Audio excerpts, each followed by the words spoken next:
ஆண்டவர் எங்களை தூய்மைப்படுத்துவாராக. தந்தை, மகன், தூய ஆவியின் பெயராலே ஆமீன்.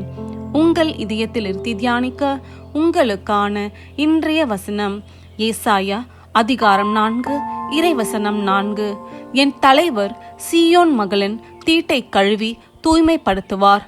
நீதியின்படி தீர்ப்பிடும் அவரது தன்மையாலும் நெருப்பு தணலையொத்த அவரது ஆற்றலாலும் எருசலேமின் இரத்த கரைகளை கழுவி அதனை தூய்மைப்படுத்துவார். ஜெபம். நீதியின் இருப்பிடமாம் எம் இறைவா, உம்மை ஆராதித்து வணங்குகின்றோம். உமது ஆற்றலால் எங்கள் பாவங்களை, எங்கள் குடும்பங்களின் பாவங்களை, தலைமுறைகளின் உள்ள பாவங்களை, எங்கள் குடும்பங்களில் உள்ள அனைத்து இரத்த பழிகளை கழுவி அருளும். சீயோன் மகளின் தீட்டை கழுவியது போல எங்களையும் கழுவி தூய்மைப்படுத்துவீராக. ஆமீன்.